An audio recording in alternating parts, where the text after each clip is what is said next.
Magandang hapon. Maraming nag-aantay sa aking revelasyon.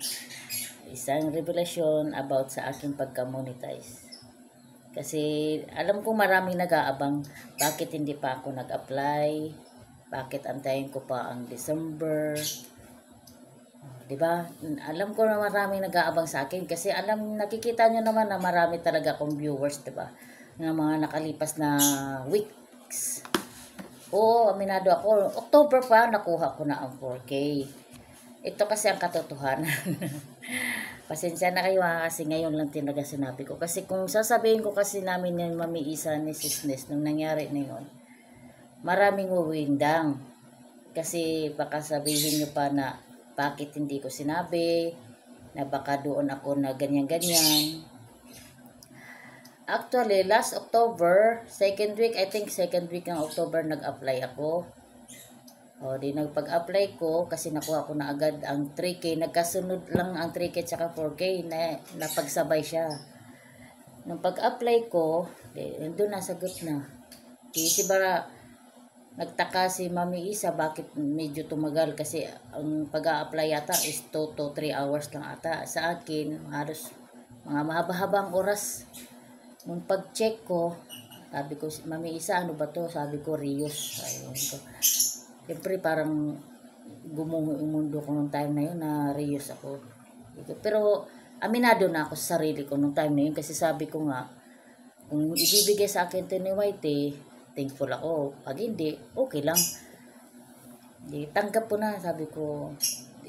Si Mami Isa at saka si Sisnes talaga ang payo sa akin na go lang, huwag ka mawala ng pag-asa kasi mayroon pang reapply ko, di ba? Chinik namin o pina-screenshot ko, chinik ko, pinatingnan ko pa Mami Isa, o ito yung ganyan o di sabi ko, sige, antayin natin yung isang buwan mo, doon tayo mag-reapply.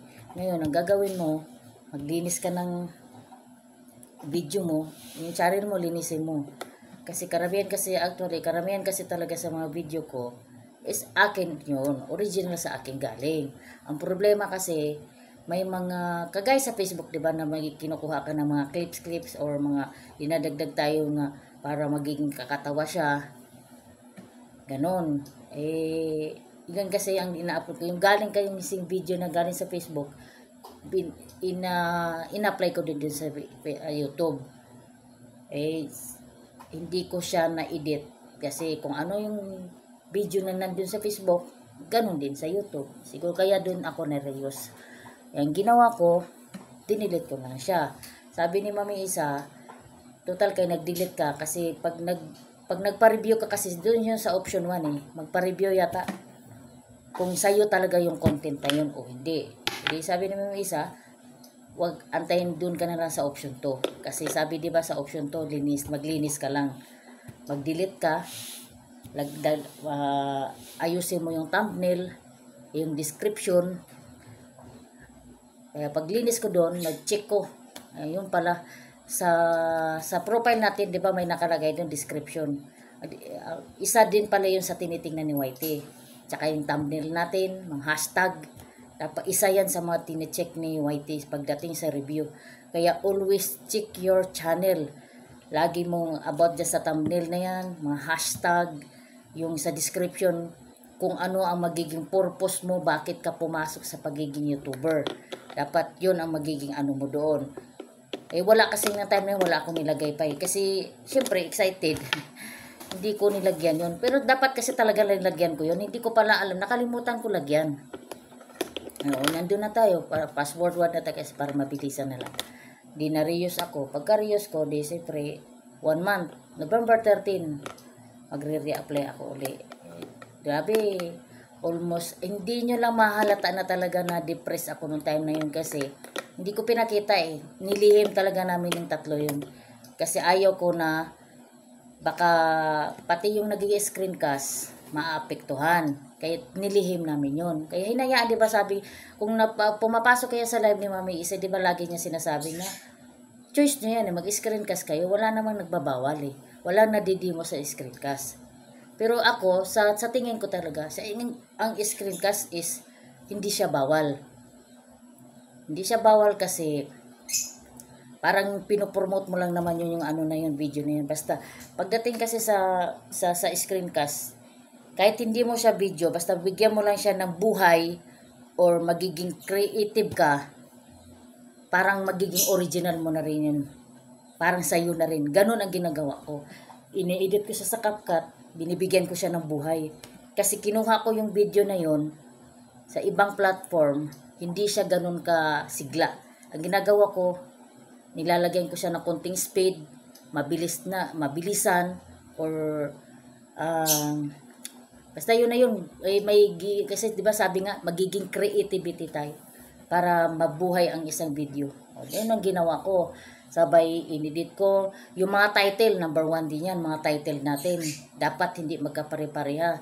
Tapos, kung mag-screencast ka, yung video na ginamit mo sa screencast, wag na wag mong i-upload sa long video at saka sa short video.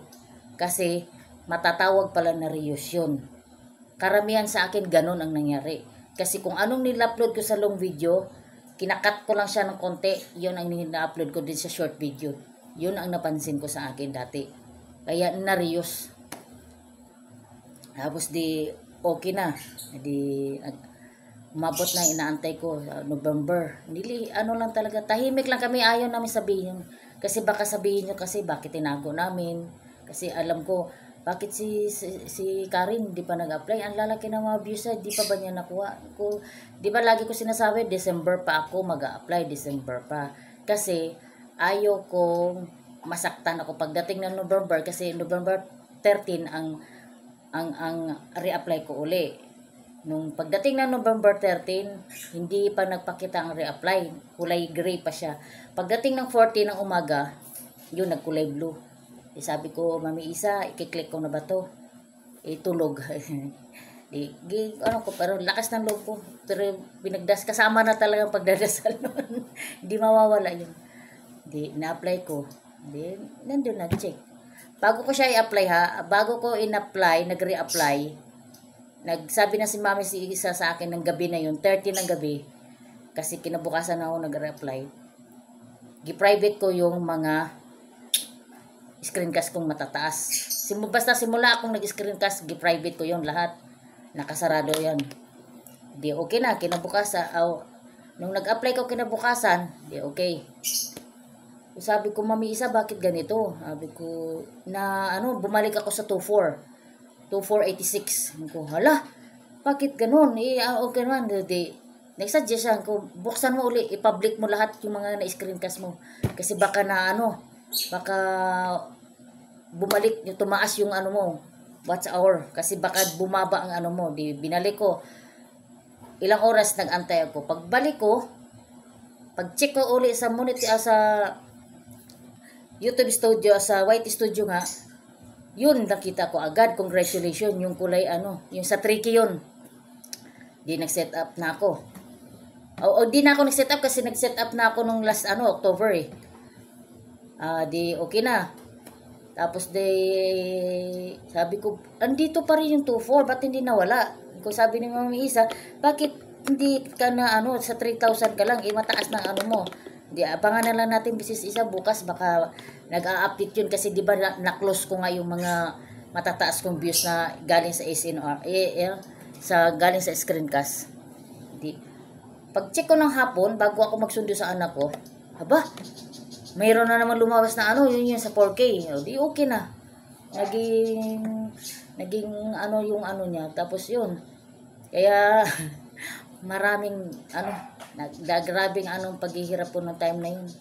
Dahil kay Mami Isa, kay Sis Nes, silang nagbigay sa akin ng lakas ng loob ng time na yun. Hindi ako nawala ng pag-asa, kaya keep on going lang, keep on going. Kaya sa mga nag-screencast, huwag kayong magpapaniwala sa mga sabi na bawal mag-screencast, na ganyan-ganyan. Hindi totoo. Kasi hindi sa screencast ako na-reuse, kundi doon sa mga video natin na hindi ginagamitan natin ng yung mga clips, mga ganyan-ganyan. Mga thumbnail nyo, ayusin nyo mga description, title, yan, number 1 yan. May nahanap pala yan. Kaya, go lang tayo. Maraming salamat. Yun lang ang revelation ako. Reuse, see? Screencast girl. Screencast queen pala. Salamat!